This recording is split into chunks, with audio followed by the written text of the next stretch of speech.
Mega power star Ram Charan పెద్ద సినిమాతో box office వద్ద అదరగొట్టేశాడు.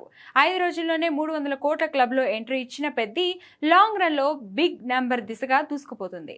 దీంతో మెగా అభిమానులు ఫుల్ జోష్ లో ఉన్నారు. రామ్ చరణ్ కూడా పెద్ద సక్సెస్ ని ఎంజాయ్ చేస్తున్నాడు. మరోవైపు చరణ్ కోసం రంగం సిద్ధం చేస్తున్నాడు దర్శకుడు సుకుమార్. రామ్ చరణ్ తన కెరియర్ 17వ సినిమాను సుకుమార్ దర్శకత్వంలో చేయనున్నట్లు ఇప్పటికే అధికారిక ప్రకటన వచ్చిన సంగతి తెలిసిందే. ఈసారి రంగస్థలంకి మించిన కథ రెడీ చేసుకుంటున్నాడు సుక్కు. పైగా పుష్ప 2 తర్వాత ఆయన చేస్తున్న సినిమా ఇదే కావడంతో RC-17 అనౌన్స్మెంట్ నుంచే భారీ హైప్ క్రియేట్ చేస్తుంది. మరి ఈ సినిమాలో రామ్ చరణ్ లుక్ ఎలా ఉండబోతుంది అంటే అప్పుడే ఓ అంచనాకు వచ్చేస్తున్నారు నెటిజన్స్. దానికి కారణం లేకపోలేదు. పెద్ద సినిమాలో చరణ్ లాంగ్ హెయిర్ తో రగడ్ లుక్ లో కనిపించాడు. నిజానికి మన స్టార్ హీరోలు ఒక సినిమా పూర్తయిన వెంటనే ఆ లుక్ నుండి బయటకు వచ్చేసి తమ తదుపరి సినిమా కోసం కొత్త మేకోవర్ ట్రై చేస్తూ ఉంటారు. కానీ రామ్ చరణ్ మాత్రం ఇప్పటికీ అదే లాంగ్ హెయిర్ లుక్ లోనే కొనసాగుతూ కనిపిస్తున్నారు.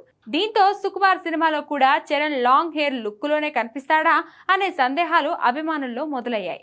లేదంటే చరణ్ ఈ పాటికే స్మార్ట్ లుక్ లోకి వచ్చేసేవాడని అంటున్నారు. ఒకవేళ లాంగ్ హెయిర్ కంటిన్యూ చేస్తే RC-17 లో చరణ్ లుక్ ఎలా ఉంటుందనే మరింత ఆసక్తికరంగా మారింది. మరి సుకుమార్ ఎలా ప్లాన్ చేస్తున్నాడో చూడాలి. స్కూల్ ఎడ్యుకేషన్ అంటే ముమ్మాటికి ఒక్క కేశవరెడ్డి మాత్రమే. కేవలం 1-2 కెరియర్స్ కి మాత్రమే సిద్ధం చేసే ఇతర కార్పొరేట్ స్కూల్స్ కి భిన్నంగా రేపటి ఎలాంటి కెరియర్ కైనా ఒక సాలిడ్ ఫౌండేషన్ ఒక్క కేశవరెడ్డిలోనే సాధ్యం. మరోవైపు spoken English, communicative skills, personality development, co and extra curricular activities తో కంప్లీట్ ఆల్ రౌండ్ డెవలప్మెంట్. అందుకే కేశవరెడ్డి మాత్రమే అవుతుంది the king of right schooling.